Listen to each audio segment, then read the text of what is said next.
Hello, I'm Chris Samantz, founder of the OMG Centre. I'm here to talk to you guys today about client acquisition. This is the re-recording of a webinar which was run with Anton at Duda. I'm going to jump straight into it and we'll get going. So I'm the founder of the OMG Centre. We are a digital agency growth accelerator business. We focus on getting you more time, more money, less stress, and ultimately more quickly, hence the accelerator part. So as I said, we're going to be talking about mastering the art of client acquisition today. It's a difficult, complex subject. This webinar doesn't do anything but give you a starting point to scratch the surface. Hopefully it starts the right kind of thinking off. You're more than welcome to reach out to myself or Duda after this webinar and ask us any questions. And I'm happy to go into a little bit more detail on any in particular areas for you.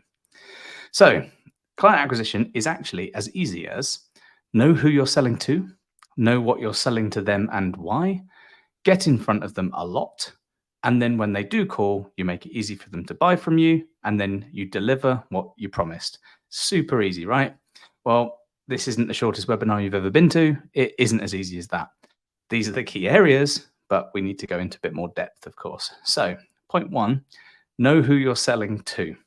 Now, this might sound a little bit obvious at times, but you wouldn't believe if you do a deep dive how little about this you really do know. And every agency should have a very in-depth buyer persona, and you should be checking this against your current clients. So different businesses all have very different needs.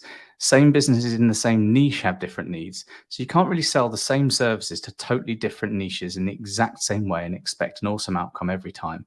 They won't all say yes because you'll be a little bit too generic if you have to be talking to too many different places.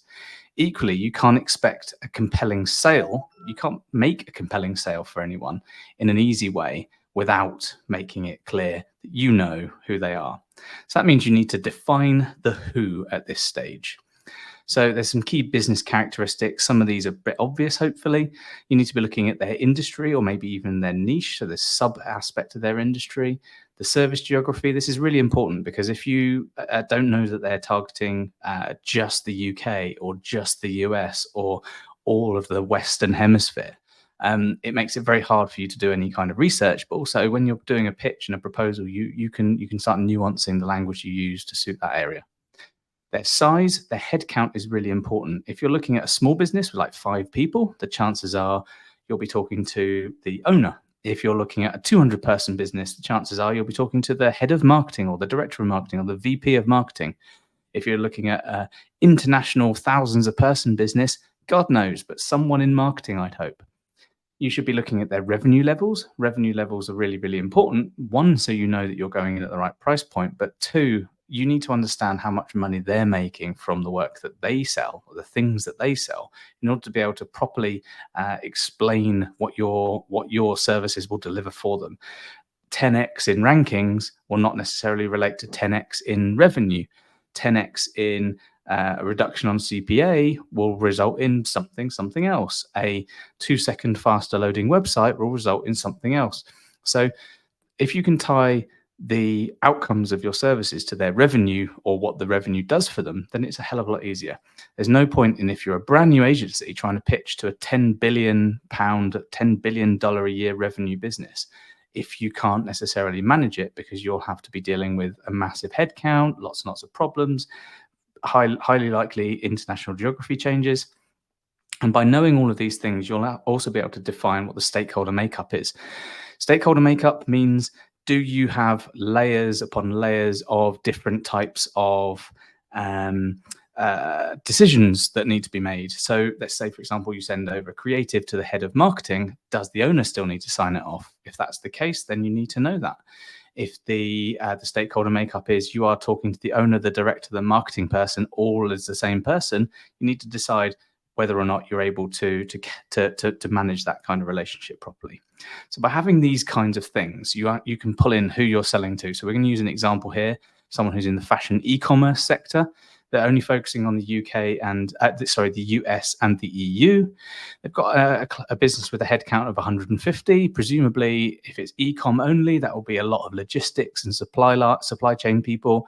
They've got a $10 million revenue last year, And the person that you'd be talking to most likely would be the VP of marketing. So you can probably say there's going to be quite a lot of businesses roughly this size, roughly this shape in the US and the EU. So you could create an entire buyer persona on this and turn all of your marketing focused in this area. The different needs, though, have different challenges. Small businesses differ very much from large businesses. This is hopefully very clear. Small businesses have different challenges to large businesses. Small businesses have different challenges to other small businesses, and equally the same for large. So it's not always just about budget, though. Budget plays a big part, whether you're large or small, but it's not all about budget. So you might have the exact same need from them, but a very different, completely different challenge to overcome. It's really important to understand where their pains are, where you can help them with their gains. Their gains would be the result of your work, not the work that you do. So some typical small business challenges: they have a small budget. Small businesses have a shorter runway, which means you need to produce results much more quickly. They may have technology problems, and that's not saying they don't know what they're doing. It may well be that they're small, so they don't have the best integration of Salesforce or something along those lines. So they might be reliant on smaller, less well-connected systems, which then means that logistics might be difficult. So if you told them in a pitch or a proposal, we're going to get you $10 billion worth of new sales in your fashion business, they're only going to think, well, we don't have the budget to do that. We can't get those results quickly enough because our technology won't allow us to do it, and our logistics are just impossible. So we can't do that. So you're not talking our language. They have decision-making problems, and their decision-making problems are usually because they're so small that there are several people doing many jobs. So you'll have the owner who's also head of marketing, or the owner doing a lot of the sales, or the owner's also the developer. And that means that decision-making, where it feels like it should be quicker because there's less people, is actually slower because they can't break the time down enough to talk to you. Large businesses, ironically, have the same problems, but different ends of the scale. So from a budget point of view, they do have an awful lot of budget, but you have to go through a huge amount of hoops in order to be able to get the sale. You need to be able to prove that that budget can be used properly. Yes, they've got a longer runway, but they're expecting to see forecasts, explanations of where that budget will go and how much that will take them to, because they have other things that are not just what you deliver as a service.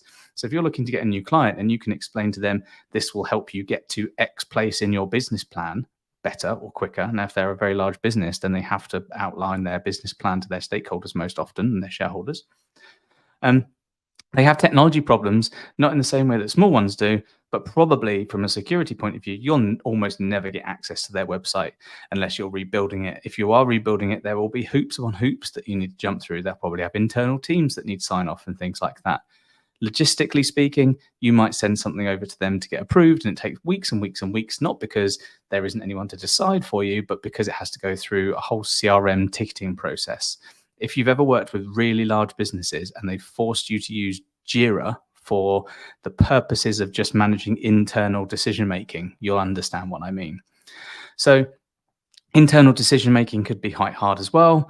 The VP of marketing might well be the main decision maker from your perspective, but they also have a boss that asks them to be accountable to the work they're doing. So they'll have a different level of this problem where that person will have 50 decisions to make a day. So then it makes it really hard for them to be pinned down to make a small-ish decision that should be a yes or a no really, really quickly.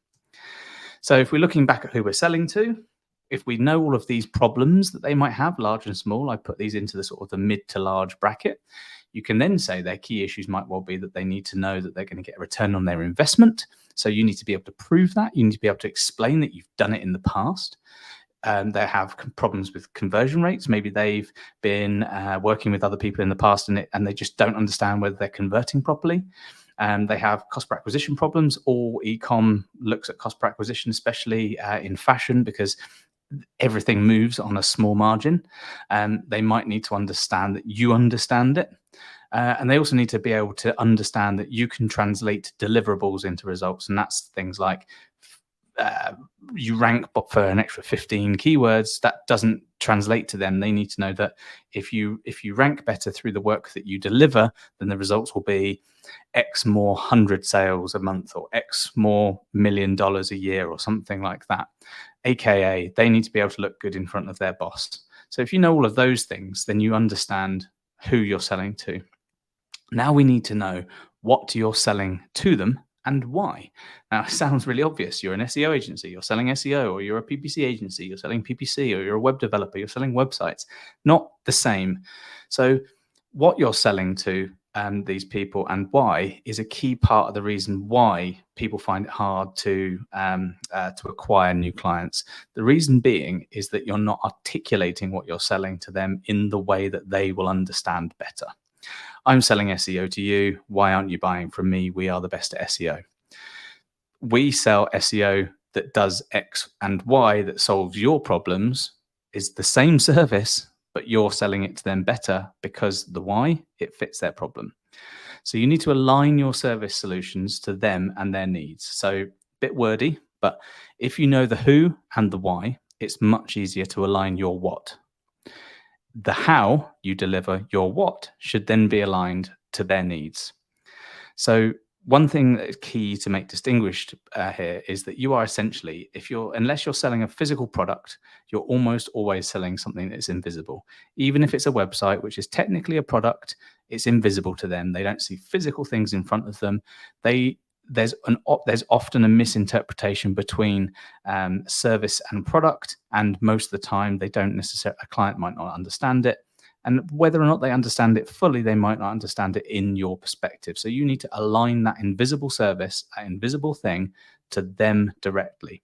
So you put their problem and your solution together to get those sales in. So the next step in this process is to test your alignment to your current clients. So point of quick clarification, the who is the audience that you know well now, hopefully. The why is their issues, problems, pains, and the gains that you have to go ahead and solve. The what and the how are the services that you deliver that solve their why, and the how part is how you apply and communicate that service for them. It's really important that you know your who, your why, your what, and your how for these people. So to internally look and test this alignment, if you know who these people are, you pull all their pains and all their stuff together, and then you follow this process. So you look at your current clients you've got, you map out what works well and what doesn't work so well. Now, that might be in terms of deliverables, that might also be in terms of relationship. So you identify common traits that the best clients have, and it isn't just about budget, it's about a multitude of different factors. You define how your service delivery supports those traits best, and you also define where the opposite is the case. So we delivered this service extremely well, but we have problems with these clients. Maybe it's the type of client that's the problem and not your service delivery, because another huge chunk of clients do a really good job for exactly the same delivery, but not with the same outcomes. Then you focus on what works best and you build from there. Don't keep trying to fix everything. Focus gets you more clients. So try this template out. omg.center/profiles. There is a rather ugly spreadsheet. One tab is about the business and another tab is about the stakeholders. You might have more than one stakeholder in one business, but one row per business, many rows per stakeholder. Super cheap, easy way of doing this. Spend a bit of time building the spreadsheet out. Throw the tables into ChatGPT. Ask it what it thinks about these customers. Once it tells you all of the individual breakdowns of those customers, it's a hell of a lot easier to get all of this into something like this, and it tells you what kinds of clients happen to have different, better numbers that you assign based on that profile. This is a starter profile. Please don't just use it and think that it's the best thing ever, because it probably doesn't fit your business or your business services specifically.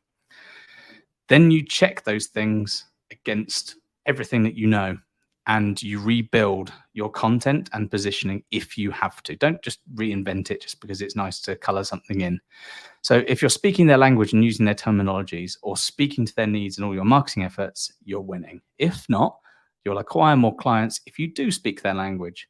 So do your sales documents talk to those people? That's not just your website, but maybe your proposals. If your proposals say, we do fashion e-commerce and we're the best at it, and here's all the things fashion e-commerce terminologies, they're going to understand it better. So everything that you do should shout, we know who you are and we understand what you do. and what you need. So essentially, you turn something that looks a bit like this, and obviously, I'm not a designer, but forgive me. Most agencies' websites look like this, where it says something hyperbolic, and then it says a USP that isn't a USP. Now, if you're listening to this right now, and your homepage says data-led digital agency, or results-driven digital agency, or strategic digital agency, newsflash, that's not going to convince almost anyone unless they don't know what they want. And if they don't know what they want, they're going to churn a lot more easily than another potential client.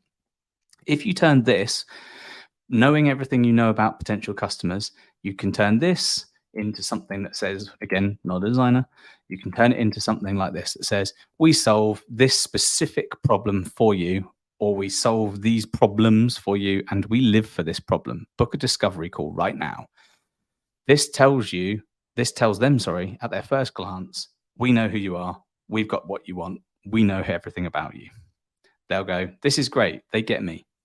So your positioning alignment, the website should speak to them, social media content should speak to them, proposal content should speak to them, contract and terms should speak to them.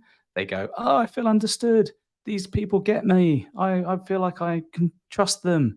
I kind of like them as well. Let's buy. Once you've got them thinking and understanding that you understand them and their pains and their problems, the next bit about getting acquisition of clients is to get in front of them, but get in front of them a lot. And I'm not just talking about mass marketing. I'm talking about being in front of the same faces 10, 15 times before they pick up the phone or send an email or contact you through social. So you need to be where they're going to be. If you want to make the sale as easy and quick as possible, the prospect needs to be as close to you as possible. I'm not talking physically, hopefully not, but I'm talking in terms of degrees of separation. So you should have been seeing them everywhere. They should have been seeing you everywhere, at events, online, webinars, podcasts, blah, blah, blah, blah, blah.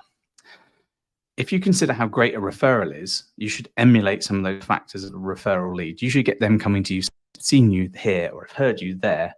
You seem like you know what I'm talking about. When I went to your website, it definitely confirmed that. So the next step is to get in front of these people before they know your prospects. I'm going to talk about this from this who we're selling to perspective again, and looking at LinkedIn. Yes, LinkedIn is good before anyone leaves the webinar because they don't like LinkedIn. Everything you hate about LinkedIn is because other people use it wrong.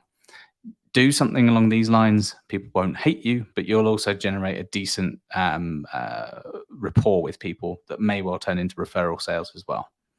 So back to here, we've got our fashion industry, etc. Just looking at the US from this point of view, 50 to 200 staff in the marketing department and the vice presidents, that's VPs of marketing in retail, apparel and fashion. And that's a relatively small segment, relatively small. So that generates into 241 potential people that you could connect with and talk to. Now, that's only 241, and that's only the US, and that's only the larger end of the small to medium enterprises, and that's only the marketing VPs. So there's a huge amount more than 241 potential customers, but if you just work on a rule of 100, and a 1% conversion rate, that's 2 customers potentially. Your rates are your rates. So to get in front of them a lot, you should semi-automate the connecting aspect. So if you go to OMG Center, omg.center/auto, take you to a tool called Linked Helper 2. This tool will help you automate at a semi-automated level a lot of the heavy lifting of the monotony of clicking those leads that you see in here, one by one, and it will do it in a way that it seems and seemingly feels human to the potential candidate that you're trying to get in touch with. 2, you build a quality content pipeline. And then 3, you balance connecting with them and engaging. Don't just go connect. Why aren't I getting any leads? So for the first part, to semi-automate connecting, this is a screenshot from Linked Helper 2. I didn't intend for Anton and Bartosz to be straight at the top here, but it just shows you that social media shows you what you love. This tool, this emulates in a little window your LinkedIn profile. Now, you do need Sales Navigator for this to work properly. You build a nice little workflow within here where you pull in all of your potential contacts. So I've got an agency leaders account because I love agency leaders and we accelerate agencies' growth. This means that it goes to their profiles and visits and takes their profile information into a little CRM, so I know who I've tried to contact. It then follows them as well, just in case I have run out of like LinkedIn connection requests for that month. That means that before you even had a connection request, you've had a view from me and you've had a follow from me, and you see me twice in your feed, in your notification feed. Then the next time you give it a little bit of a wait and you send them an invitation with a message that you make sure it's very clear that you're not going to directly contact them for sales. If you don't say something like, I promise I'm not going to directly send a sales message to you, or if you immediately follow up with a sales message, that's why LinkedIn's bad. So this is to generate a network, and networks turn into referrals, and referrals turn into leads. So if you look at this long term, you can build a huge connection, a huge connected network of people who are your potential customers who don't hate you from the moment that you've connected to them. So if you use this as spam people, and the internet will hate you. Everyone hates spam. Everyone says they hate spam, but the amount of spam we see suggests that there are a lot of people that love it as well. So step 2 is to build a quality content pipeline. I'm not saying you need to build 1 billion pages of content. You're not going to rank number 1 for something esoteric unless it's really, really niche. So as an example, as the minimum amount that you need to worry about doing, create one awesome article. One awesome article will get you something way more than throwing something into stab in the dark for random likes and things like that. So you need to be producing 50 articles a month. You don't have to reinvent the wheel each day. You should be looking at every single potential marketing effort of how much can I get out of this. If you look at things to think, what lever can I pull that generates more than the thing that I'm creating? So repurposing is the winner here. One article is repurposable to a large degree. One article doesn't take a huge amount of time to create. One article doesn't have to be the best article on the planet. You're not necessarily trying to rank number 1 here, because the leads you need to get the best quality acquisition from someone are leads which feel, from their perspective and yours, like a referral. So one long form article, human made, hopefully, turns into a human made 2 to 5 minute video that you can stick on YouTube and make it long form of you talking through the key points of the article. Don't just read the article as if it's a script. Talk through the headings in normal human language speak. Get a nice background like this, get some nice lighting to make sure it looks good. Then you can split those into 5+ 30-second clips for social feeds. If you go to a platform called Opus, OPUS, they'll do that for you. I think you get like 1 hour and 25 minutes a month to split up, or you can use getmunch.com, and it does the same thing. You've basically let the AI listen to your content, and it will then break it up into really lovely, manageable, really nice looking 30-second clips with branded captions and things like that. You can also turn that one article using ChatGPT or manually doing it into 30+ snappy captions for social media. So you can create those snappy captions. You can say, read this article and create 30 snappy captions to elicit positive engagement on LinkedIn that will not link to the article. So then you're not adding a link into the post, you get better reach, but also they should generate some content from someone. So you make them question-based or something like that. When you do get an answer from someone in the comments, you can say, well, that's interesting you said that. I referenced that in this article. Brilliant. So one article essentially gets you 36 days of content in front of your ideal audience speaking their language. That's just one article. Imagine if you do 4 articles a month. That content scales brilliantly. And if you've got a really engaged audience that are engaged because they don't think you're here to sell to them, then they'll like what you like, and they'll repost what you post, and they'll engage with you. And then eventually, in about 3 months' time, someone will come to metaphorically knock on your door.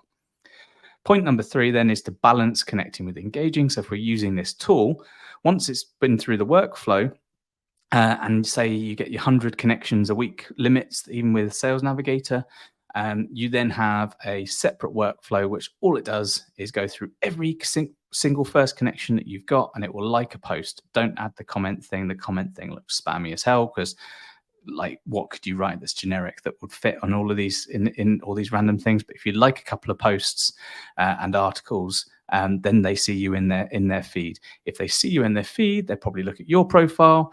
You'll then end up getting more engagement from them because they'll see stuff that speaks their language more often.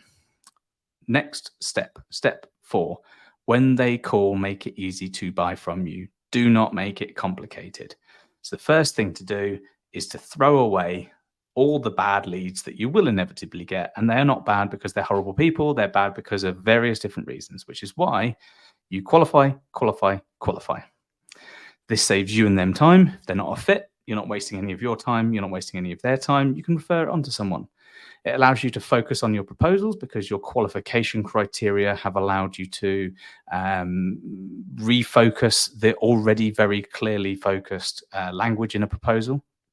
If the qualification criteria, they're on the cusp of being too cheap, you might not put a huge amount of time into the proposal and vice versa.